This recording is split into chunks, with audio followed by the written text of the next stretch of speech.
It was a quiet Tuesday afternoon, the kind that usually blended into nothing. But the little diner on the corner hummed with life cups clinking, the grill hissing, and the faint smell of burnt coffee lingering in the air. The place wasn't much to look at.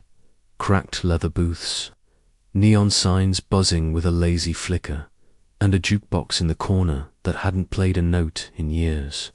Still, for Mia, a 19-year-old waitress with a heart bigger than her worn sneakers. It was her world.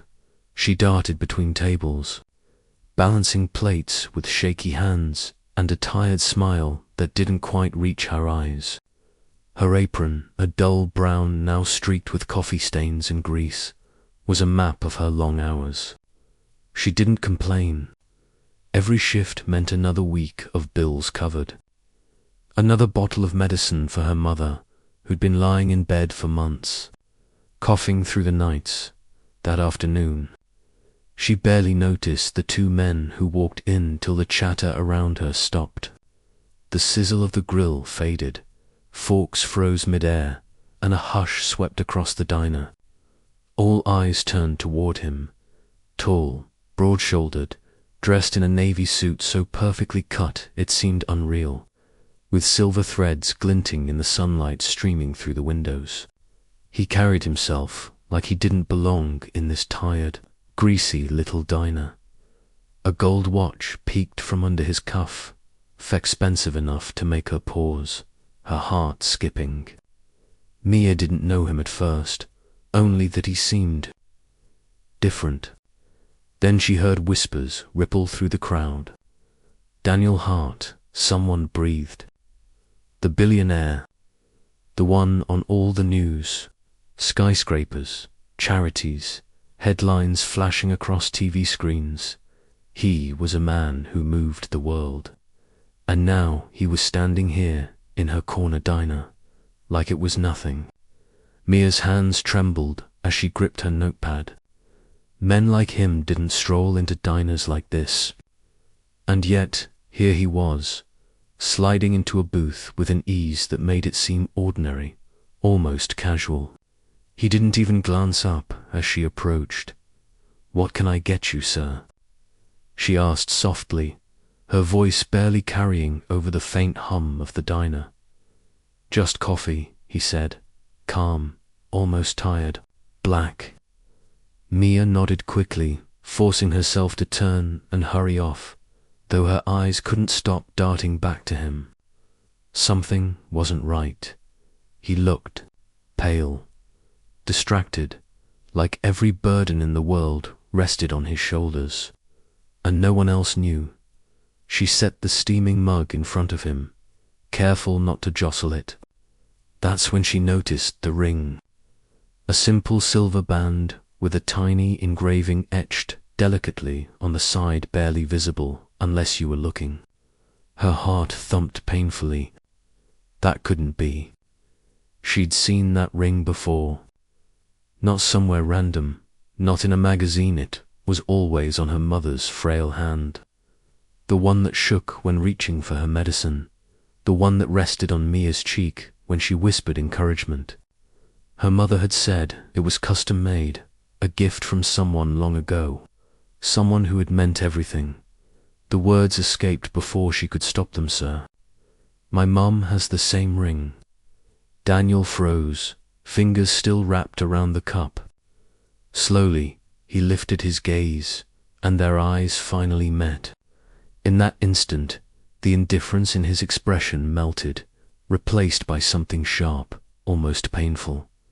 "What did you say?" he whispered, voice low, careful, almost afraid to hear the answer. "My mum," Mia repeated, swallowing hard.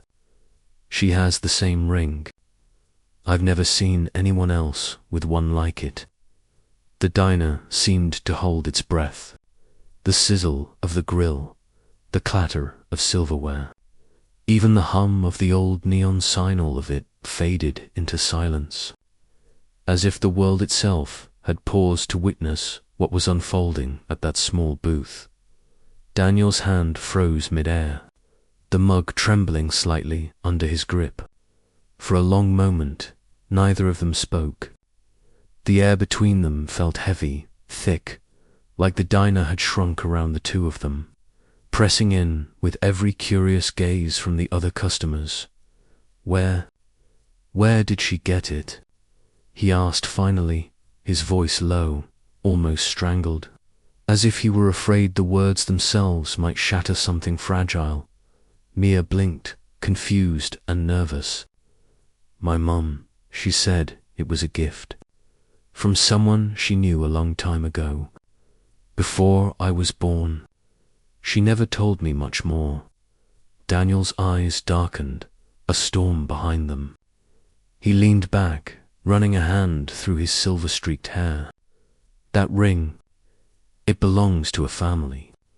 A family that disappeared. A long time ago. Mia's stomach twisted. Disappeared. What do you mean? His gaze flicked toward the window, distant and haunted. It's complicated. Dangerous. If anyone knew it still existed, they'd come after it. After her. After anyone connected. Mia's heart pounded. The quiet diner, the clatter of dishes, the soft hum of conversation, it all felt unreal now. She glanced at him, really looked at him for the first time. Beneath the polished suit and billionaire charm was a man carrying secrets. Heavy ones, ones that could change everything. You mean? My mom's in danger, she whispered, fear creeping into her voice. Daniel shook his head, but his hands tightened around the cup. I didn't want her involved. I never thought. His words trailed off. The tension between them was palpable, each second stretching longer than it should. Mia realized then that this wasn't just a coincidence. That ring had brought him here, and somehow it had brought danger to her doorstep. The diner felt smaller, the walls closing in. Mia's mind raced, heart hammering against her ribs. How could a simple silver ring turn a quiet Tuesday into something she couldn't possibly control? Something she might not survive. Tears welled in her mother's eyes. I never thought I'd hear of him again, she whispered, her voice trembling. We were so young, Mia. He loved me once, before life pulled him away. He gave me this ring as a promise, but then he left, without a word. The truth hit Mia like a tidal wave, heavy and impossible to ignore. But she couldn't let it end there. Something inside her stirred, a sense that this was bigger than herself, that fate had drawn her into something extraordinary. The next few days passed in a dizzy blur. Mia found herself standing outside the hospital where Daniel Hart was recovering. Her stomach twisted with nerves, but a strange determination pushed her forward. She didn't know what she would say, only that she had to go. When the nurse finally allowed her inside his room, she froze.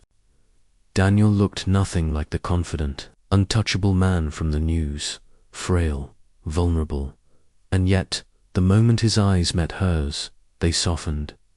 You, he murmured, voice barely audible. My mum. She has your ring, Mia said, swallowing hard, her heart pounding. For a long moment, he just stared, and then the edges of his eyes glistened with unshed tears. Her name? He asked hoarsely. Clara, Mia whispered. Daniel closed his eyes, a shudder running through his body. I never stopped loving her. Circumstances, obligations, they tore us apart. I tried to find her once, but she was gone. All these years, I thought I had lost her forever. Mia's throat tightened, her own eyes stinging. She never forgot you. That day marked a beginning, a fragile, powerful reunion that no one could have predicted. Daniel insisted on seeing Clara, and though she hesitated at first, the moment they saw each other was electric, heart-wrenching, almost too much to bear. Two souls, separated by decades and circumstances, were reunited by a simple silver ring and by a daughter who had unknowingly carried their love forward, bridging the years and the distance with courage and heart. In that quiet hospital room, surrounded by the soft beeping of machines, Mia realized something profound. Love, even when hidden or delayed, has a way of finding its path back home.